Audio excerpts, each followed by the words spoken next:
First தடவை இடித்து கீழே விழுகலை, ரெண்டாவது தடவை இடித்து எல்லாரும் கீழே வந்துட்டீங்க. நள்ளிரவு வெளியே வரும் பொழுது யாரோ ஒரு காரை கொண்டு வேணும்னே ஏற்றி அந்த பெண் கொலை செய்யப்படுகிறார். இந்த செய்தி என்ன அப்படிங்கறத கொஞ்சம் தெளிவாக சொல்லுங்களேன். இந்த பெண்ணுக்கு வந்து இன்ஸ்டால வந்து ரொம்ப போஸ்ட் போடுறது, இன்ஸ்டால போட்டோ போடுறது இப்படின்றது இந்த காலத்துல எல்லாமே சோசியல் மீடியா. இந்த பொண்ணுக்கு ஒரு கொஞ்சம் அளவுக்கு அதிகமான ஒரு மோகமாவே இருந்திருக்கு இந்த பெண்ணுக்கு. தாயார் என்ன சொல்றாங்க இப்படின்னா, என் பொண்ணை பாக்குறதுக்கு 16 கண்ணு வேணும், என் பொண்ணு வந்து அவ்வளோ அழகா இருக்கும், என் பொண்ணு ஒரு செலிபிரிட்டி மாதிரி எல்லாரும் சொல்லுவாங்க, அவ்வளோ போட்டாஸ் என் பொண்ணு போட்டா அவ்வளோ பேர் பார்ப்பாங்க அப்படின்னு அந்த தாய் வந்து அந்த பொண்ணை வந்து குழந்தை இறந்து போன பெண்ணை வர்ணிக்கிறது நம்மளுக்கு ரொம்ப வருத்தமா இருக்கு. அதை இப்படி இறந்துட்டாங்களேன்ட்டு. ஆனா இது அவங்களோட அறியாமையை காட்டுது. அந்த இன்ஸ்டா வந்து அந்த பொண்ணுக்கு ஆபத்தா ஆயிடுச்சு. இதுதான் 7:51 அவங்க அம்மாவுக்கு ஃபோன் பண்ணு. 7:51 ஃபோன் பண்ணி, அம்மா பிபி மாத்திரை போட்டியாமா, நானும் என் ஃப்ரெண்டும் ஒரு இடத்துக்கு போறோம், காலையில தான் உனக்கு லைன் கிடைக்காது, காலையில தான் உங்கள்கிட்ட கான்டாக்ட் பண்ணுவேன் அப்படின்னா என்ன அர்த்தம்? நைட் சரக்கு போட போறேன்னு அர்த்தம். இதுதானே எதார்த்தம்.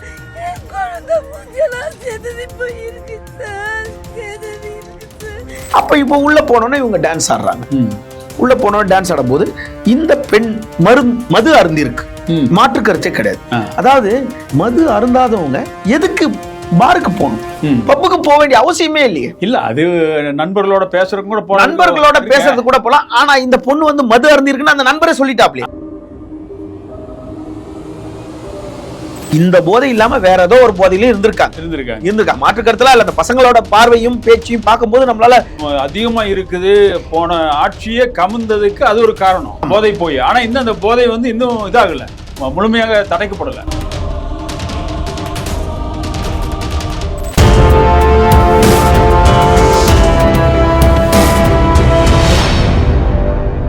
யூத் தமிழ் ஊடகப்பு வந்து ஈழத்தமிழர்கள் மேல மிகுந்த மரியாதை வச்சிருக்குது. இந்த மாதிரி ஒரு சமயத்தில் ஒரு அதிர்ச்சிகரமான செய்தி வந்து சென்னையிலிருந்து வந்திருக்கு. அது நேற்று நடந்தது. அந்த செய்தி, யான்சின் அப்படிங்கிற ஒரு பெண் வந்து கோயம்பேட்டில் வந்து ஒரு காரை ஏற்றி கொலை பண்ணியிருக்காங்க. அந்த பெண் என்னன்னு கேட்டோம்னா, ஒரு ரெஸ்டோ பார்னு சொல்லுவாங்க, அல்லது வந்து பப்பும்பாங்க, அல்லது ஸ்பா அப்படிங்கிற சில இதெல்லாம் இருக்குது. இந்த சென்னையில் இந்த மாதிரி லைசன்ஸ் வாங்கியே நடத்தக்கூடிய சில இடங்கள் இருக்குது. அந்த இடத்துல இருந்து அங்கே வந்து வேலை செய்கிற பெண்ணா அல்லது டான்ஸரா அப்படிங்கிறது வந்து 2-3 செய்திகள் வெளியே வந்துட்டு இருக்குது. இந்த செய்தி தொடர்பாக இது எப்படி இறந்தது, யாரு, என்னங்கிறது வந்து கொஞ்சம் விரிவாக நம்ம தெரிஞ்சுக்கிறதுக்கு புலனாய்வு செய்யறதுல மிகவும் அற்புதமான ஒரு பத்திரிகையாளராக இருக்காரு. டேட்டாஸை வந்து புட்டு வைக்கிறவர் அவர் வந்திருக்காரு. வணக்கம் விமலேஸ்வரன். நன்றி சார். வணக்கம் சார். விமலேஸ்வரன், இந்த செய்தியை பற்றி ரொம்ப அதிர்ச்சிகரமான செய்தியாக இருக்குது எங்களுக்கெல்லாம். ஏன்னா ஈழத்தமிழர் மேலே மிகுந்த ஒரு பற்றுதலும், அவர்களுக்காக பல இடங்களில் நாங்கள் செய்திகளும் நம்ம பண்ணி கொண்டு இருக்கிறோம். அவருடைய வாழ்விலையும் இதுலேயும் அக்கறையாக இருக்கிறோம். இந்த மாதிரி சமயத்தில் இதில் வந்து இலங்கை தமிழர் முகாம்னு பல முகாம் இருக்குது. கிட்டத்தட்ட 108 முகாம்கள் தமிழ்நாட்டில் இருக்குது. அந்த முகாமில் இருக்கிற ஒரு பெண் வந்து இந்த மாதிரி ஒரு ரெஸ்டோ பார்லையா அல்லது பப்பான்னு தெரியல, அதில் போய் இதாகி டான்ஸராக இருந்தது அப்படிங்கிற ஒரு செய்தி இருக்குது. அந்த பெண் அது நள்ளிரவு வெளியே வரும் பொழுது யாரோ ஒரு காரை கொண்டு வேணும்னே ஏற்றி அந்த பெண் கொலை செய்யப்படுகிறார். இந்த செய்தி என்ன அப்படிங்கிறத கொஞ்சம் தெளிவாக சொல்லுங்களேன். நிச்சயமா சார். அதாவது சம்பவம் நடந்த இடத்துக்கு போயிடுவோம். இந்த சம்பவம் நடந்தது வந்து 30ஆம் தேதி சனிக்கிழமை இரவு, நள்ளிரவு. 31ஆம் தேதி அதிகாலை, ஞாயிற்றுக்கிழமை அதிகாலை. இந்த பெண் எங்கிருந்து வராங்க அப்படின்னு பார்த்தா, விழுப்புரம் மாவட்டத்தில் இருக்க அனிச்சங்குப்பம்னு ஒரு ஊர் இருக்கு. அனிச்சங்குப்பம். அந்த அனிச்சங்குப்பத்தில் தான் இருக்கு இலங்கை தமிழர் மறுவாழ்வு முகாம்னு. அங்க இருக்கிற நவிலீஸ்வரன்றாங்க, நகுலேஸ்வரன்றாங்க. இந்த 2 பேர்ல ஏதாவது ஒரு பேர். அவருக்கு மனைவி மேரி ஸ்டெல்லா அப்படின்ட்டு. இவர்களுக்கு 2 மகள்கள் இருக்காங்க. இதுல 2வது மகள் தான் வந்து இந்த யான்சின்றது பெண்மணி. இந்த பெண்ணுக்கு வந்து 18 வயசு அப்படின்றாங்க. 18 வயசு நிரம்பிடுச்சா, 18 வயசு இன்னும் முடியலையா அப்படின்றது தெரியல. 18 வயசு பெண்ணு. 12ஆம் வகுப்பு படிச்சு முடிச்சுட்டு இப்ப காலேஜுக்கு சேர்றதுக்காக காரைக்குடியில் ஒரு கல்லூரியில் சேர்றதுக்காக விண்ணப்பிச்சிருக்காங்க. இந்த பெண்ணுக்கு வந்து அதிகமாக வந்து இந்த இன்ஸ்டால வந்து ரொம்ப போஸ்ட் போடுறது, இன்ஸ்டால போட்டோ போடுறது இப்படின்றது இந்த பொண்ணுக்கு கொஞ்சம் அளவுக்கு அதிகமான ஒரு மோகமாவே இருந்திருக்கு இந்த பெண்ணுக்கு. இது வந்து அவங்க தாயார் சொல்லி தான் நமக்கு தெரியுது. அந்த பெண் வந்து ரொம்ப பார்க்கறதுக்கு லட்சணமா இருக்க பொண்ணு, ஒரு 18 வயசு பொண்ணுன்னும் போது இன்ஸ்டால போடும்போது ஃபாலோயர்ஸ் வந்து இன்ஸ்டால நிறைய வராங்க. இன்னைக்கு ஆட்சியே இன்ஸ்டால பிடிச்சிட்டாங்கன்னு சொல்லிட்டு இருக்காங்க. அப்படின்னும் போது இன்ஸ்டால அவங்க தாயார் என்ன சொல்றாங்க இப்படின்னா, என் பொண்ணு பாக்குறதுக்கு 16 கண்ணு வேணும், என் பொண்ணு வந்து அவ்வளோ அழகா இருக்கும், என் பொண்ணு ஒரு செலிபிரிட்டி மாதிரி எல்லாரும் சொல்லுவாங்க, அவ்வளோ போட்டாஸ் என் பொண்ணு போட்டா அவ்வளோ பேர் பார்ப்பாங்க அப்படின்னு அந்த தாய் வந்து அந்த பொண்ணை வந்து குழந்தை இறந்து போன பெண்ணை வர்ணிக்கிறது நம்மளுக்கு ரொம்ப வருத்தமா இருக்கு. அதை இப்படி இறந்துட்டாங்களேன்ட்டு. ஆனா இது அவங்களோட அறியாமையை காட்டுது. அந்த இன்ஸ்டா வந்து அந்த பொண்ணுக்கு ஆபத்தா ஆயிடுச்சு. இதுதான் கரு வந்து இன்ஸ்டால தான் ஆரம்பிக்குது. எப்படின்னா இந்த பொண்ணு வந்து இன்ஸ்டால நிறைய பேர்கிட்ட பழகி நிறைய பேர் முகநூல் நட்பு வட்டாரத்துல நிறைய பேர் இருக்கும்போது இது வந்து கடந்த 19 இது ஏற்கனவே பல ஊடகங்கள் எப்படி சொல்றாங்கன்னா, அது நிறைய முறை பாண்டிச்சேரி வரும், அவங்க நண்பர்களை பார்க்க வரும், இதுக்கு ரிசார்ட்ஸுக்கு வரும், மது அருந்துற பழக்கம் இருக்கு அப்படின்லாம் பல பேர் சொன்னாலும், இல்ல 18 வயதான மைனரா, அதாவது மேஜரா கூட ஆகாத பொண்ணு 18 வயசுல இவ்வளவு பண்ணிட்டு இருக்கிறவங்க. ஆனா இன்னொன்னு சொல்றேன், இலங்கை முகாமில் இருக்கிறவங்க நீங்க வெளியே வரணும் அப்படின்னா அங்க காவல்துறை இருக்குது, கியூ பிரான்ச் இருக்குது, அதையெல்லாம் தாண்டி தான் வெளியே வரணும். எத்தனை மணிக்கு போறாங்க, எத்தனை மணிக்கு வர்றாங்க அப்படிங்கறதெல்லாம் அவங்களுக்கு தகவல் கொடுத்தாங்க. இல்ல இவர்கள் வந்து இலங்கை தமிழர் மறுவாழ்வு முகாம்ல இருக்கிறாங்க. அந்த பொண்ணு இங்க இருந்து தான் கடலூர்ல படிச்சதா சொல்றாங்க. கொஞ்ச காலம் கடலூர்ல படிக்கும் போது கடலூர்ல அந்த பெண்ணுக்கு வந்து ஒரு தோழி வந்து உருவாகுறாங்க. ஆமா, அந்த பெண்ணோட தோழி பேர் வந்து தம்பிதா அப்படின்னு ஒரு பொண்ணு. அந்த பொண்ணோட வீடு எங்க இருக்குன்னா திருவள்ளூர் மாவட்டம் கொண்டச்சேரின்னு ஒண்ணு இருக்கு. திருவள்ளூர் டிஸ்ட்ரிக்ட்ல வந்து கொண்டாஞ்சேரின்னு ஒண்ணு இருக்கு. அந்த கொண்டாஞ்சேரியில தான் அந்த பெண்ணோட வீடு. அந்த பெண் இந்திய தமிழ் பெண்ணா? ஆமா, அந்த பெண்ணு இங்க இருக்க திருவள்ளூர் மாவட்டத்தை சேர்ந்த பொண்ணு. பள்ளியில படிக்கும் போது அந்த பொண்ணோட இதுல வந்து நான் சென்னைக்கு வரேன் அப்படின்னு சொல்லிட்டு திருவள்ளூர் அந்த பொண்ணை 19ஆம் தேதி அந்த பொண்ணை தேடி வருது. அந்த பொண்ணு என்ன பண்ணுது, என்னோட தோழி ஒருத்தி இருக்கா, அவளும் உனக்கு இன்ஸ்டால ஃப்ரெண்டு தானே, அவ வீட்டுக்கு போலாம் அப்படின்னு சொல்லிட்டு அந்த பொண்ணு என்ன பண்ணுது, சென்னை ராமாபுரத்துல இருக்கிற இப்ப இந்த ராமாபுரத்துல இருக்கிற அவங்க வசிக்கிறாங்க. அந்த இன்னொரு தோழி வந்து பௌசி தீபிகான்னு ஒன்று, பௌசியா தீபிகா அப்படின்றாங்க. அந்த 2 பேரை மட்டும்தான், அந்த பெண்களோட பேர் வந்து வித்தியாசமான பேரா இருக்குன்னா 2 முறை எழுதி சொல்லுது. பௌசியான்னு ஒரு பேர் இருக்கு, தீபிகான்னு ஒரு பேர் இருக்கு. அந்த பெண் ஒரே பெண் தான். அந்த பேரு வித்தியாசமான பேருன்றனால நம்ம எழுதி சொல்லணும். அந்த பொண்ணை தேடி அவங்க வீட்டுக்கு வராங்க இவங்க 2 பேரும். வந்த உடனே அவர்கள் தாயார் வந்து, இந்த பெண்ணோட தாயார் வந்து அவங்க கிட்ட பேசியிருக்காங்க. இவங்க தாயார் கிட்ட யாரு, இந்த பெண்ணு இந்த இலங்கை தமிழா இந்த மேரி ஸ்டெல்லா கிட்ட பேசியிருக்காங்க. என் பொண்ணு மாதிரி தான் இருக்கு, எங்க வீட்டுல நாங்க தங்கி பாத்துக்கிறோம், லீவ்ல தானே வந்திருக்கு, 2 நாள் இருந்துட்டு வரட்டும், 4 நாள் இருந்துட்டு போட்டோம், என் ஃப்ரெண்டுங்கெல்லாம் நிறைய பேர் பார்த்துட்டு வந்துடுறோமா அப்படின்லாம் சொல்லியிருக்காங்க அந்த பொண்ணு. ஓகேம்மா அப்படின்னு சொல்லியிருக்காங்க. கடந்த 28ஆம் தேதி இந்த பொண்ணு இரவு சினிமாவுக்கு போயிருக்கு. இந்த 2 பெண்களும் சினிமாவுக்கு போயிட்டு அதிகாலையில வந்திருக்காங்க. அதிகாலையில வந்தோடனே ஒரு நண்பர் வீட்டுல இருக்கும் போது அந்த வீட்டுல பேரண்ட்ஸ் கேட்பாங்கல்ல, நைட்டு போயிட்டு காலையில எங்க வந்தீங்க அப்படின்னு அவங்க கண்டிச்ச உடனே, இப்படிலாம் இங்க இருக்கக்கூடாதுன்னு கண்டிச்ச உடனே 29ஆம் தேதி காலையில அவங்க வீட்டுல இருந்து இந்த பெண்களுக்கு புறப்பட்டுருச்சு. வெளியே வந்துட்டாங்க. ஆமா, சென்னை ராமாவரத்துல அந்த வீட்டுல இருந்து இந்த பொண்ணு புறப்பட்டுருச்சு. புறப்பட்டு இந்த 29 நைட்டு எங்க இருந்துச்சுன்றதே கேள்விக்குறியா இருக்கு. 29 காலையில தான் அவங்க வீட்டுக்கு போது அனுப்பிச்சிடறாங்க. அன்னைக்கு எங்க இருக்கா, இல்ல 30ஆம் தேதி தான் காலையில தான் புறப்பட்டுச்சா அப்படின்றது கேள்விக்குறியா இருக்கும். 29 நைட்டு 30 நைட்டு சம்பவம் நடந்துருச்சு. அப்போ வந்து 29 நைட்டு இது எங்க இருந்துச்சு, இல்ல அவங்க வீட்டுல இருந்தே கிளம்பி வந்துச்சா சாட்டர்டே அப்படின்னும் போது இது என்ன பண்ணுது, கிளம்பி வருது. வந்த உடனே இன்ஸ்டாகிராம்ல இருக்க ஃப்ரெண்ட்ஸ் மூலியமா, அந்த பொண்ணோட ஃப்ரெண்ட்ஸ் மூலியமா, அந்த கூட ஒரு பொண்ணு வந்துச்சுல, அந்த பொண்ணுக்கு ஒரு காதலன் ஒருத்தன் இருக்கான். இவர்கள் எல்லாருக்குமே 18, 19, 20, 21 தான் ஏஜ். ஆமா, எல்லாமே அந்த 18. அந்த பசங்க என்ன பண்றாங்க, 2 சக்கர வாகனம், 2 வாகனத்துல 2 பேர் 4 பேர் வராங்க. எங்க வராங்க, சரி நம்ம மீட் பண்ணலாம், எங்க மீட் பண்ணலாம் வாங்க அப்படின்னு. இவர்கள் இருவரும் வந்து ரேபிடோ புக் பண்ணி வராங்க. இந்த 2 பெண்மணிகளும் ரேபிடோ புக் பண்ணி வராங்க. அந்த பசங்க என்ன பண்றாங்க, அந்த ஸ்கூட்டி டியோ பைக், ஸ்கூட்டியோ மாதிரி இருக்க பைக்ல 2 பசங்க வந்து வராங்க, புறப்பட்டு வராங்க. வந்த உடனே இவங்க வந்து கோயம்பேடுல வந்து ஒரு இடத்துல சந்திக்கிறாங்க. சந்திச்ச உடனே நேரம் இந்த இடத்துக்கு பப்புக்கு போயிடலாம், இந்த பொண்ணு தான் கேளிக்கை விடுதிக்கும் கொண்டாட்டத்திற்கும் ஜாலியா இருக்கிறதுக்கு தான் வருது இந்த பொண்ணு. ஆமா. அப்ப வரும்போது என்ன பண்ணுது, 7:51 அவங்க அம்மாவுக்கு ஃபோன் பண்ணுது. 7:51 ஃபோன் பண்ணி, அம்மா பிபி மாத்திரை போட்டியாம்மா, நானும் என் ஃப்ரெண்டும் ஒரு இடத்துக்கு போறோம், காலையில தான் உனக்கு லைன் கிடைக்காது, காலையில தான் உங்ககிட்ட கான்டாக்ட் பண்ணுவேன் அப்படின்னா என்ன அர்த்தம், நைட் சரக்கு போட போறேன்னு அர்த்தம். இதுதானே எதார்த்தம். அப்படின்னு 7:51 அவங்க அம்மா மாத்திரை எல்லாம் போட்டுக்குமா, நான் வந்திருக்கேம்மான்னு காலையில சொல்லி விட்டுருச்சு. நைட் என்ன பண்றாங்க, இந்த கோயம்பேட்டில் இருக்க எம்எம்னு போட்டிருக்கோம், எம்எம்எஸ் அப்படின்னு ஷார்ட்ஸ் ஃபார்ம்ல போட்டுட்டு சென்னை கேட்வே அப்படின்னு அந்த ஒரு ஹோட்டல், அந்த ஹோட்டல்ல வந்து எப்படின்னா FL2 அப்படின்னா, FL2னா FL3னா ஒரு ரெக்ரேஷன் கிளப் மாதிரி இருக்க இடத்துக்கு தான் கொடுப்பாங்க பாரு. FL2 அப்படின்றது வந்து ஒரு சின்ன ஹோட்டலா இருக்கணும், ஒரு 20 ரூமாவது அதுல இருக்கணும், மினிமம் 15 to 20 ரூம்ஸ் இருக்கணும். அந்த ரூம்ஸ் இருந்தாதான் அந்த FL2 கொடுப்பாங்க. அந்த FL2ல என்னன்னு கேட்டா, ஒரு இத்தனை மணில இருந்து இத்தனை மணி வரைக்கும் இருந்துக்கலாம் பாரு அப்படின்ற ஒரு சட்டம் இருக்கு. அங்க வந்து பப்பு நடக்கும். பப்புனா என்ன, உங்களுக்கு வந்து டிஜே டான்ஸ் நடக்கும், லைட்டு போடுவாங்க, எல்லாம் டான்ஸ் பண்றது, தம் அடிக்கிறது, இது அடிக்கிறது. அப்போ வந்து என்ட்ரன்ஸ் ஃபீஸ்னு ஒண்ணு இருக்கு. நீங்க இந்த பப்புல எல்லாம் வந்து என்ட்ரன்ஸ் ஃபீஸ்னு ஒண்ணு இருக்கு. சாதாரண இடத்துல இருக்க பப்புல 1500 ரூபாய் ஆரம்பிச்சு, பெரிய நட்சத்திர ஹோட்டல், பெரிய ஸ்டார் ஹோட்டல்லாம் 15,000 25,000லாம், முக்கியமான நாட்கள்ல 40,000லாம் உண்டு. அப்படின்னும் போது பப்புல பொறுத்தளவுக்கு கப்புள்ஸா போயிட்டாங்கன்னா என்ட்ரன்ஸ் ஃபீஸ் கிடையாது. ஆமா. இப்போ 1500 கட்டிட்டாங்கன்னா உள்ள போனோம்னா ஒரு ட்ரிங்கோ 2 ட்ரிங்கோ தருவாங்க. ஆமா.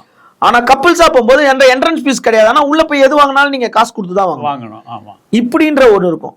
அப்போ இந்த சென்னையில பிறந்த பெண்கள், சென்னையில் வாசிகள், சென்னையில் பிறந்து சென்னையில் வளர்ந்து சென்னையில் படிக்கும் யாருகள் பெரும்பாலானவர்கள் கேளிக்கை விடுதிக்கு போறதில்ல, பப்புக்கு போறதில்ல, சாட்டர்டே சண்டே தூங்கணும்னு நினைப்பாங்க, ரெஸ்ட் எடுக்கணும்னு நினைப்பாங்க.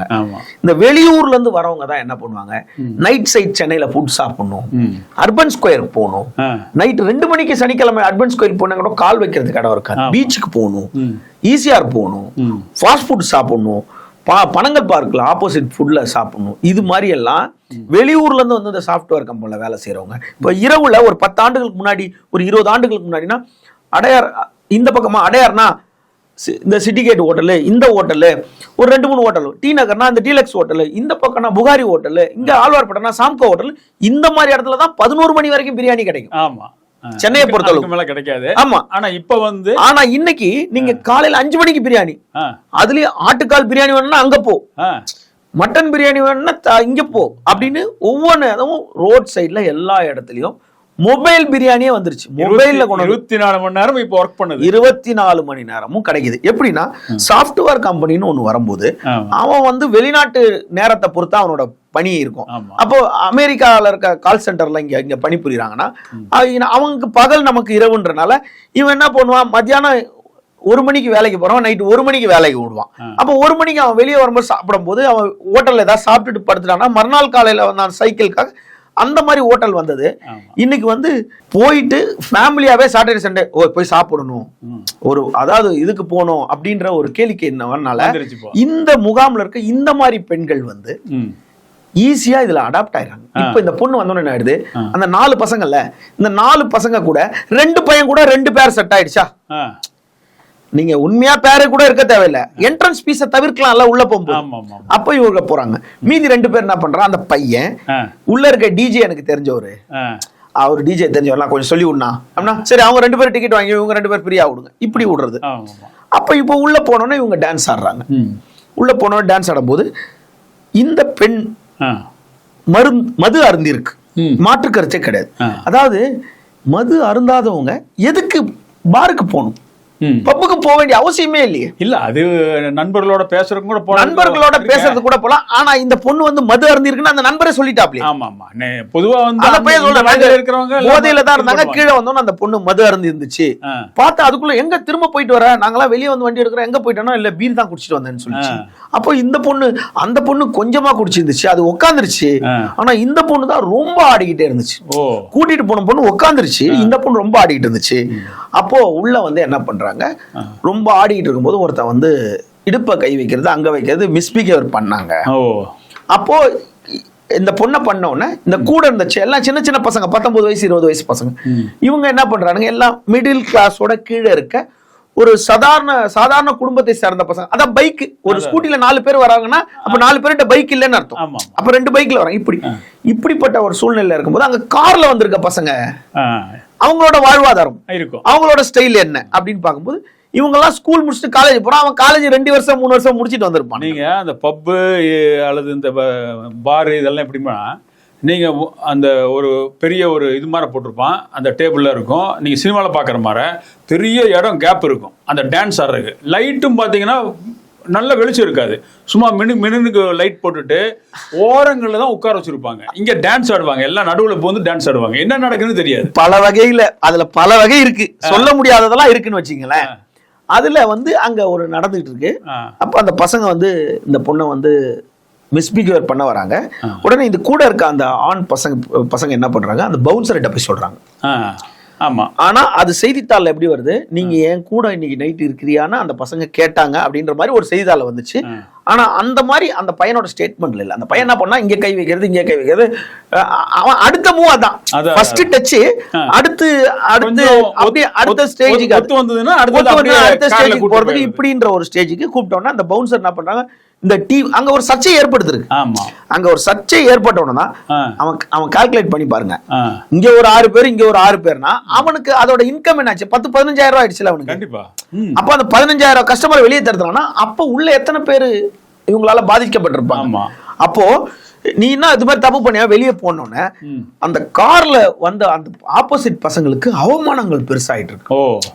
இவங்க நேரா வந்து கேட்டோம்னா அசிங்க. இப்போ வெளியே அமிச்ச உடனே 10 பேர் இருக்கும்போது நீ திருடுனியான்னு கேட்டாலும் ஒருத்தர் அவமானப்படுறதா, வந்து பாக்கெட்டை செக் பண்ணாலும் அவமானப்பட்ட மாதிரி. அங்க பொண்ணுகள் இருக்கிற இடம் அங்க அசிங்கப்பட்டோம்னா இவங்க வெளியே வந்துட்டாங்க. வெளியே வந்து இந்த பசங்களை வெளியே வந்து அவனுங்க வந்து பைக்ல எடுக்கிறானுங்க. இதுங்க வந்து ஒரு கால் போதை அரை போதையில வருதுங்க, 1-2. அதாவது இந்த போதை இல்லாம வேற ஏதோ ஒரு போதையில இருந்திருக்காங்க. மாற்று கருத்துல இல்ல. அந்த பசங்களோட பார்வையும் பேச்சையும் பார்க்கும்போது நம்மளால சென்னையில உணர முடியுது. இந்த தெருவு தாண்டும் போது தெருவுல இங்க ஒருத்தர் கஞ்சா குடிக்கிறாருன்னு அந்த வாசனை வச்சு எவ்வளவு போலீஸ்காரங்களுக்கு எவ்வளவு பேர் வந்து அதிகமா இருக்குது. போன ஆட்சியே கமுந்ததுக்கு அது ஒரு காரணம், போதை போய். ஆனா இந்த போதை வந்து இன்னும் இதாகல, முழுமையாக தடைக்கப்படல. அதான் இந்த கீழே இறங்கி வந்துடுறாங்க, வந்து வாகனத்தை எடுக்கிறாங்க. வாகனத்தை எடுத்த உடனே என்ன பண்றான், அதுல ஒரு பையன், டே நம்ம 2 பேரும் இந்த வண்டியில போலாம், நான் ஒரு ஆள் இந்த பொண்ணுங்களை ஏத்திக்கிறேன், நீ அந்த பையன் அதுல போயிடுறான்றான். எங்க ஒரு பையனை மட்டும் அதுல ஏத்திடுறான். Okay okay. அந்த வண்டி 3 பேர் போகுது. இந்த வண்டியில அந்த ஒரு பையன் கூட 3 பேர் ஏறிடுறாங்க. அப்ப 7 பேர் ஆயிடுச்சு.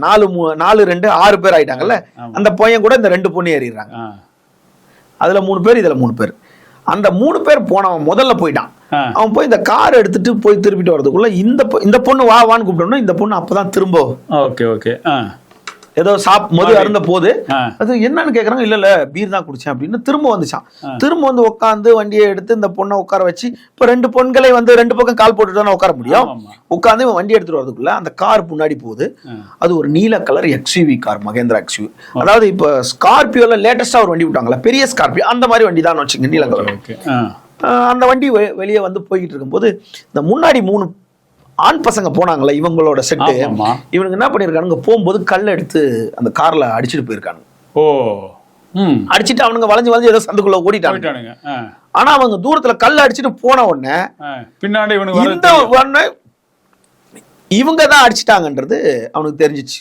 இவங்க தான் அடிச்சிட்டாங்கன்ட்டு கரெக்டா அந்த பார்ல இருந்து அந்த ஹோட்டல்ல இருந்து அந்த சென்னை கேட்வே தாண்டி வந்தபோது கரெக்டா வந்து பாத்தீங்கன்னா அந்த கோயம்பேடு பாலத்துக்கிட்ட அந்த சிக்னலுக்கு முன்னாடி ரைட் சைட்ல வந்து ஆண்டாளர் கல்லூரி இது கல்யாண மண்டபம், அந்த விஜயகாந்த் அவர்களோட நினைவு மண்டபம், அதுக்கு இந்த பக்கம் அந்த ரோட் சைட்ல வரும்போது வந்து வேகமா அடிச்சிருக்காங்க. அந்த கார்ல இடிச்சிருக்காங்க.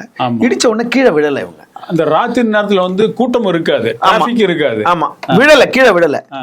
விழுந்திருந்தாங்கன்னா அப்படியே மேலே ஏத்திட்டு போயிருப்பாங்க. விழலன்னா திரும்ப ஒரு வாட்டி தட்டி கீழே விழுந்தோன்னே அந்த பின்னாடி உட்காந்து அந்த யான்சின்ற பொண்ணுக்கு தலையில ஏதோ கல் அடிபட்டவன ஸ்பாட்ல இறந்துருச்சு.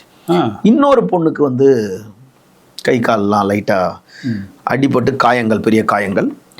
இந்த ஓட்டிட்டு போன பையனுக்கு இந்த முகம், காலு, கீழே எல்லாமே அடிபட்டிருக்கு. இந்த அந்த பையன் இன்னொரு பையன் அதில் வரான். இந்த பையனுக்கு அடி ஃபுல் ஸ்க்ராச்சஸ் ஆயிருக்கு. அடுத்த செகண்ட் அவங்க வண்டி பறந்துருச்சு. அந்த வண்டி நேராக போய் அப்படியே போய் கோயம்பேடுக்குள்ளே போய் கோயம்பேடு மார்க்கெட்டுக்குள்ளே போய் கோயம்பேடுல பூண்டு மார்க்கெட்னு ஒன்று இருக்கு. ஆனா எல்லா பக்கம் இப்போ கேமரா இருக்கு. அந்த கோயம்பேடு ஏரியா ஃபுல்லா கேமரா இருக்குல்ல. பூண்டு மார்க்கெட்ல போயிடுச்சு. போய் நின்று வண்டியை நின்று வண்டியில வந்து ஒரு திமுக கொடி கட்டி இருந்திருக்கு. அந்த கொடியை கட்டி இருக்காரு. கட்டிட்டு அவன் இறங்கி அதுல ஒரு 7 பேர் இருந்திருக்காங்க. 7 பேர்ல 3 பேர் இறங்கி அப்படியே போயிட்டு இருக்காங்க. அதுக்கப்புறம் போக்குவரத்து புலனாய்வு வந்து ஆக்சிடென்ட்னு பார்த்துருக்கு. ஆக்சிடென்ட் பார்த்தோன்னா இல்லை இடிச்சிட்டு போயிட்டாங்கன்னு அந்த பசங்க சொன்னோன்னே அப்போ கொலையா எங்கே நடந்துச்சுன்னா அப்போ அவன் சிசிடிவி பார்க்கும்போது இந்த பசங்க யாரும் சொல்கிற நிலைமையில இல்லை. உடனே ஆம்புலன்ஸ் வந்து என்ன பண்ணுச்சு, இந்த இறந்து போன பொண்ணை வந்து கீழ்ப்பாக்கம் மருத்துவமனையில் இருக்க உடற்கூறு ஆய்வு செய்கிற இடத்துக்கு பிரத பரிசோதனை நிலைக்கு காமிச்சிட்டு இந்த அடிப்பட்ட பொண்ணை கீழ்ப்பாக்கம் அரசு மருத்துவக் கல்லூரி மருத்துவமனையில் அங்கே கொண்டு போயிட்டு ட்ரீட்மெண்ட் கொடுத்துட்டு இந்த பசங்களையும் இதில் சேர்த்துட்டாங்க. ஹாஸ்பிட்டலில் ட்ரீட்மெண்ட் காமிச்சிட்டு சிசிடிவி ஆய்வு செய்கிறாங்க. ஆய்வு செய்யும்போது இந்த பிரச்சனை வந்து பார்லேருந்து வந்திருக்கு வண்டி அப்படின்றத கண்டுபிடிச்சிட்டாங்க. பார்லேருந்து தான் அதுக்கு முன்னாடி இந்த மாதிரி ஆக்சிடென்ட் ஆயிடுச்சு, பெண் விபத்தில் அப்படின்னு தானே தெரிஞ்சோன்னு அதுக்கப்புறம் தான் இதுக்கு பின்னாடி கொலையா தெரியுது. அப்படின்னும் போது அதை ஃபுல்லாக இன்வெஸ்டிகேட் பண்ணும்போது அப்படியே டிராஃபிக் கிட்ட இருந்து கோயம்பேடு சிஎம்பிடி காவல் நிலையத்துக்கு வருது. சிஎம்பிடி காவல் நிலையத்துக்கு வந்தோடனே ஆய்வு செய்கிறாங்க இன்ஸ்பெக்டர். பண்ண உடனே அதுக்கப்புறம் அந்த பொண்ணோட அம்மாவுக்கு இன்ஃபார்ம் பண்ண போகிறாங்க. அந்த பொண்ணு அவங்க பேரண்ட்ஸ் வந்துட்டாங்க. உடனே பாடியை அவங்க நேற்று ஃபுல்லாக அந்த ப்ராசஸ் நடந்துட்டு இருந்து அதுக்கு நடுவில் யார் என்னன்னு சிசிடிவியில் ஆய்வு பண்ணால் ஃபஸ்ட்டு ஒருத்தனை அரெஸ்ட் பண்ணுறாங்க. அவன் யாருன்னு கேட்டால் அரும்பாக்கம் பகுதியை சேர்ந்த பாலகுருன்றவன் 21 வயசு அந்த பையனுக்கு. அரும்பாக்கம் பாலகுருன்ற 21 வயசு பையனை கைது பண்ணுறாங்க. அவன் நீ தானே, நான் வண்டிக்குள்ளே தான் இருந்தேன் ஆனால் நான் ஓட்டலை, நான் பாருக்குள்ளேயும் போல, நான் டிரைவராக தான் வந்திருக்கேன், நான் உள்ளேயும் போல அப்படின்னு அவன் சொல்கிறான். அவனை ஃபஸ்ட்டு பிடிச்சிட்டாங்க. சூளைமேடு பகுதியை சேர்ந்த ஒரு கல்லூரி மாணவர் ஜோஷ்வான்ட் 19 வயசு, அவரையும் பிடிக்கிறாங்க. மூணாவது ஆறு நெற்குன்றத்தை சார்ந்த பிஇ மாணவர், பிஇ படிக்கிற ஒரு மாணவர் கிஷோர் குமார் 19 வயசு. இப்போ இவங்க 2 பேருக்கு 19 வயசு, அந்த பாலகுருக்கு 21. இவங்க 3 பேரையும் ஃபர்ஸ்ட் அரெஸ்ட் பண்ணுறாங்க. அரெஸ்ட் பண்ணணும் எங்கன்னு கேட்டால் இல்லை எங்கள் 3 பேரை இறக்கி விட்டு வண்டி ஓனர் வந்து வேற ஒருத்தர் அவருன்னு கேட்டால் அவர் சுமன் சக்திவேலு, அவருக்கு 21 வயசு ஆச்சு அப்படின்றாங்க. யாரா அந்த சுமன் சக்திவேல்னு பார்த்தா விருகம்பாக்கம் பகுதியை சேர்ந்தவர், பிடெக் மாணவர். அவருக்கு 21 வயசு. அவங்க அப்பா ஒரு தொழிலதிபர், இவர் வந்து ஒரு கட்சி திமுக கட்சி கொடி கட்டி இருக்காருன்னா அப்ப பின்னாடி அரசு கட்சி பின்னணி இருக்கும்ட்டு. ஆனா அப்ப கார் வாங்கி கொடுத்துருக்காங்க. இதுக்கு நடுவில் ஒரு பெரிய சர்ச்சைகள் ஏற்படுது. அவர் வந்து இந்த புலிப்படை கட்சியில இருந்தாரு, அதனால இங்க வந்தாரு, கட்சி கொடி காட்டியிருக்காங்க. இதெல்லாம் ஒரு பரவலான பேச்சு தானே தவிர இதுக்கெல்லாம் எவிடன்ஸ் இல்லை. ஆனா திமுக கொடி கட்டியிருக்கிறது உண்மைதான்றது கன்ஃபார்ம் ஆயிடுச்சு.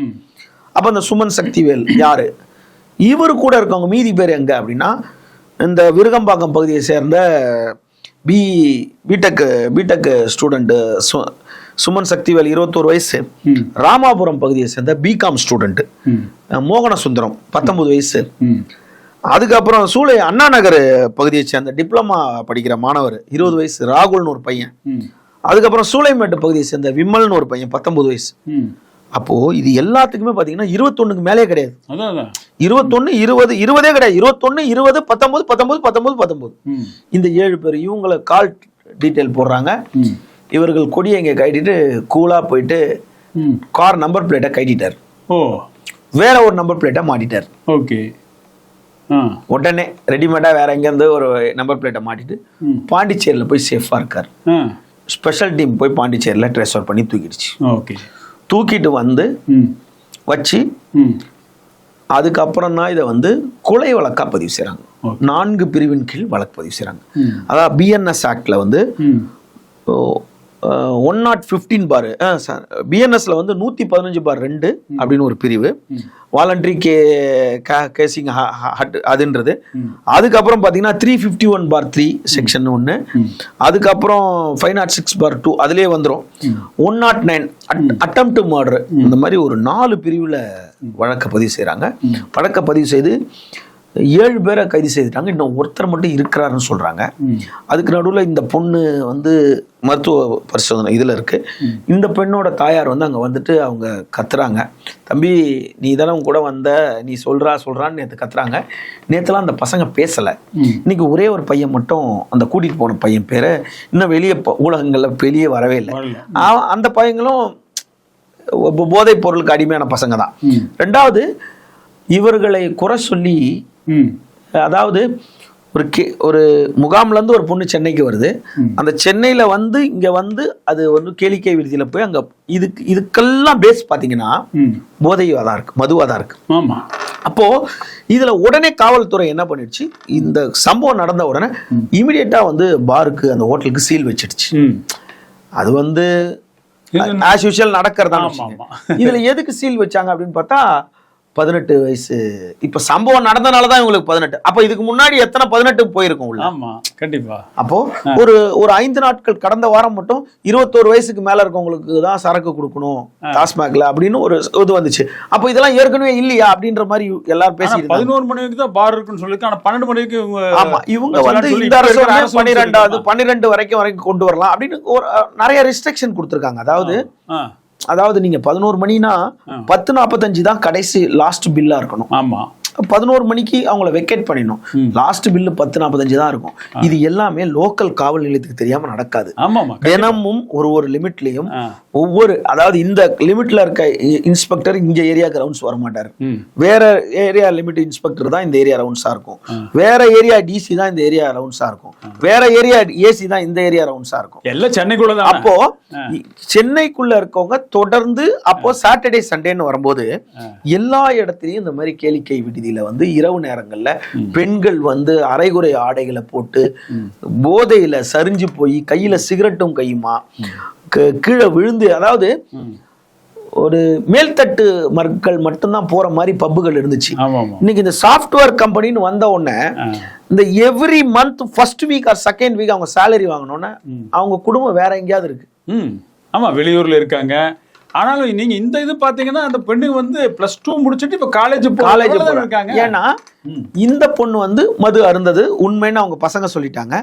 ஆனா எல்லா பெற்றோரும் தன்னோட காக்கைக்கு தன் கொஞ்சி பொன் கொஞ்சின்ற மாதிரி அந்த இன்ஸ்டால என் பொண்ணு போடுவாங்க இவ்வளவுனா, இந்த நண்பர்கள் இன்ஸ்டாகிராம் மூலியமா வந்த நண்பர்களாலதான் அவங்களுக்கு தொல்லைன்றது வந்து இந்த இன்ஸ்டாகிராமே அந்த பொண்ணுக்கு வந்து ஒரு கேடு விளைவிக்கக்கூடிய ஒரு பொருளா மாறிடுச்சு. பெரும்பாலான இதே வந்து கேடுகள் எங்க நடக்குதுன்னா வந்து எல்லாம் இன்ஸ்டால தான் நடக்குது, சமூக வலைதளம். ஆனா அதை நல்வழியில பயன்படுத்துறவங்க எவ்வளவு பேர் படிக்கிறவங்கள வந்து, அதாவது மரம் வந்து நிறைய நிழலை தருது, பல பேருக்கு பலனை தருது, காற்றை தருது, ஆக்சிஜன் எல்லாமே தருது. ஆனா அதோட காய்ந்த சருகுகள் சில இடத்துல கீழே விழுது. தேவையான நல்லதை எடுத்துக்கங்க, சருகுகளை குப்பை தொட்டில போடுங்கன்ற மாதிரி இவர்கள் தேடி தேடி அந்த கெட்ட மட்டுமே பிடிச்சிருக்காங்க. இது வந்து இந்த ஒரு பொண்ணுக்கு நடந்த விபத்து, அந்த இது எல்லாமே ஒரு இவங்கெல்லாம் முன்ஜென்ம பகை கிடையாது, முன்விரோதம் கிடையாது, எதுவுமே இல்லை. இந்த காதலி அந்த காதலியை வச்சிருந்த அந்த தொடர்பு இது எதுவுமே கிடையாது.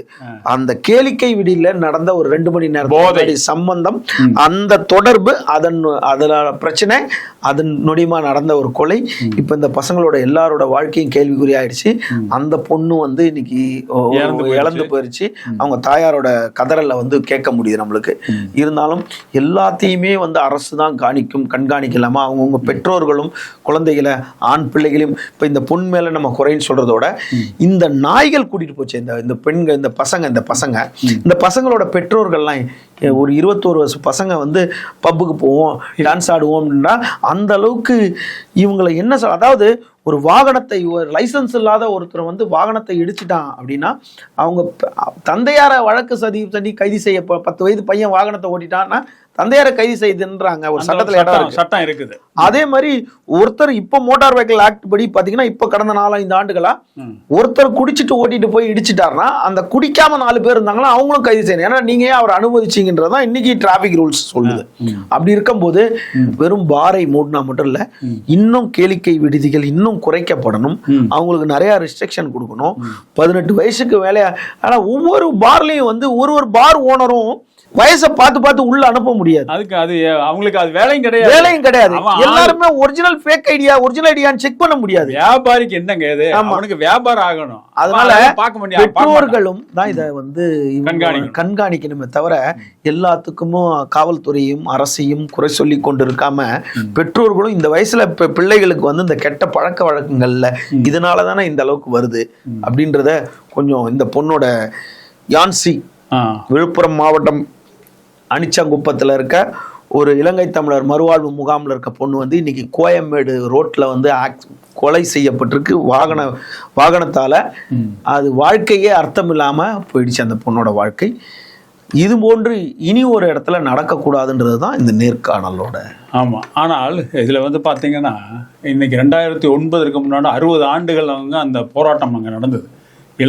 ஈழத்தமிழர்கள் 60 ஆண்டுகள் போராட்டம், 30 ஆண்டுகள் வந்து மிதவாத போராட்டமும் 30 ஆண்டுகள் ஆயுத போராட்டமும் நடத்தி அங்கே இருந்த அந்த இறுதிக்கட்டமாக நடந்த போர் வரைக்குமே நீங்கள் பார்த்தீங்கன்னா அங்கே இருக்கிற தமிழ் ஈழங்கிறது ஒரு எடுத்துக்காட்டாக திகழ்ந்து கொண்டிருந்தது. அங்கே இருக்கிற பெண்களும் சரி ஆண்களும் சரி இரவு 12 மணிக்கு நகையோட ஒரு பொண்ணு போகலான்னு சொல்லி காந்தி சொல்லியிருந்தார். அந்த இது வந்து அங்கே பார்க்க முடிஞ்சது. அந்த மாதிரி இருந்த இடத்துல இருந்து வந்த இப்போ இந்த இலங்கை தமிழர் முகாம் சொல்கிறீங்க, அங்கிருந்து வந்தவங்க அவங்கெல்லாம் இங்கே வந்து இருக்காங்க. இப்போ 108 கேம்பில் இருக்காங்க. அவர்களுக்கு இன்னும் அடிப்படை வசதிகளே பெரும்பாலும் பண்ணலை. ஆனால் அங்கே இருக்கக்கூடிய பெண்கள் எப்படி இருக்கணும் அப்படின்னு அவங்களுக்குள்ளார ஒரு கட்டுப்பாடு இல்லாமல் வெளியே இருக்கிற ஆட்களோட சேர்ந்து கொண்டு இருக்கிறத பார்க்கும் பொழுது ரொம்ப வருத்தமாக இருக்குது. இந்த போதை இதுக்கெல்லாம் போய் அவங்களும் இதாயிட்டாங்களோ அப்படி. ஏன்னா இன்னைக்கு வெளிநாட்டில் இருக்கக்கூடிய பல ஈழத்தமிழர்கள் பசங்க என்ன பண்ணுறாங்கன்னா அவங்க வந்து வெளிநாட்டில் இருக்கிற பெண்களையே இது பண்ணுறது இல்லை, பார்க்கறது இல்லை. கல்யாணம் பண்ணணும்னு அவங்க என்ன நினைக்கிறாங்கன்னா ஒன்று ஈழத்தில் இருக்கிற பெண்களை எடுக்கிறாங்க அல்லது தமிழ்நாட்டில் இருக்கிற பெண்களை எடுக்கிறாங்க, அங்கிருந்து கல்யாணம் பண்ணணும்னு நினச்சி வர்றாங்க. ஆனால் இப்போ நடக்கக்கூடிய இந்த செய்திகள்லாம் பார்த்தா அந்த பசங்களும் இங்கே வந்து எப்படி எதையும் நம்பி எடுப்பாங்க. ஸோ ஈழத்தமிழர்கள் வந்து ரொம்ப கவனமாக போதை பழக்கமும் சமூக வலைதளத்தை தவறாக கையாளும் போது கலாச்சார சீரழிவு தொடர்ந்து கொண்டிருக்கு. பிள்ளைகளை கண்காணிக்கணும். ஆமா, மற்ற நாடுகள் மாதிரி 16 வயதுக்கு மேல ஒரு சில நாட்கள்ல ஒரு நாடுகள்ல வந்து 16 வயதுக்கு மேல் தான் சமூக வலைதளத்துக்கே வர முடியும், ஆக்டிவேட் பண்ண முடியும். ஆனா இங்க வந்து ஒரு ஆள் எத்தனை வலைதளம் வேணா வச்சுக்கலாம், எவ்வளவு ஃபேக் ஐடி வேணா வச்சுக்கலாம், நம்மள அடுத்தவங்களை திட்டுறதுக்காகவே பல ஃபேக் ஐடி வச்சுக்கலாம். இது மாதிரியே பல அரசியல் கட்சிகள் வரைக்கும் பண்ணும்போது ஒரு குழந்தைகள் வந்து இன்னைக்கு சமூக வலைதளத்தை எளிமையா ஓபன் பண்ணி இது வந்து இப்போ விஜய் இப்போ ஆட்சி பிடிச்சிருக்கிறது வந்து சரியான சமயத்துல கொண்டு வந்திருக்காரு. அவர் வந்து நேர்மையாக பல இதை சொல்லிட்டு இருக்காரு. போதை இதெல்லாம் குறைக்கணும் அப்படிங்கிற ஒரு இதோட இருக்காரு. வந்த உடனே வந்து அந்த பள்ளி பக்கத்துல கல்லூரி பக்கத்துல இருக்கிற அந்த கல்லுக்கடைகளை அதாவது எடுத்தாரு. அது போல இந்த ஒரு செக்ஷன் இருக்கு பாருங்க, இதுவும் போதை தானே. இந்த இது பப்பு அந்த மாதிரி இருக்கக்கூடிய அதெல்லாம் அந்த ரெஸ்டோ பாரு இவங்களுக்கெல்லாம் ஒரு கட்டுப்பாடுகளை கண்டிப்பாக விதிக்கணும். அதற்கு வந்து அதை கண்காணிக்கக்கூடிய காவல்துறை இதில் வந்து உண்மையாக இருக்கணும். ஏன்னா பணத்தை வாங்கி கொண்டு நிறைய பேர் இத்தனை காலமாக அதான் ஓட்டி ஒன்றும் இல்லாமல் சிதைச்சு வச்சிருக்காங்க நம்மளோட கலாச்சாரத்தை. இந்த கலாச்சாரமெல்லாம் இன்னைக்கு காக்கப்பட வேணுங்கிறது மிகப்பெரிய பொறுப்பு விஜய்கிட்ட இருக்குது. இதையெல்லாம் பார்ப்பார்னு நினைக்கிறேன். கண்டிப்பாக இதெல்லாம் கவனித்து இனிமேல் வரக்கூடிய சமூகத்தை சரியான முறையில் கொண்டு போகணுங்கிறதா எல்லாருடைய விருப்பமாக இருக்குது. இதை நாங்கள் வந்து முதல்வர் விஜய்க்கு இதையும் ஒரு எடுத்துக்காட்டாக எடுத்துக்கொண்டு இனி தமிழகத்தில் இந்த மாதிரி போதை கலாச்சாரத்தை உடனடியாக நிறுத்தறதுக்கு என்னென்ன வேணுமோ அத்தனையும் இரும்பு கரம் கொண்டு அடக்க வேண்டும் கேட்டுக்கொண்டு இந்த நிகழ்ச்சிக்கு வந்ததுக்கு மகிழ்ச்சி. நன்றி. நன்றி சார்.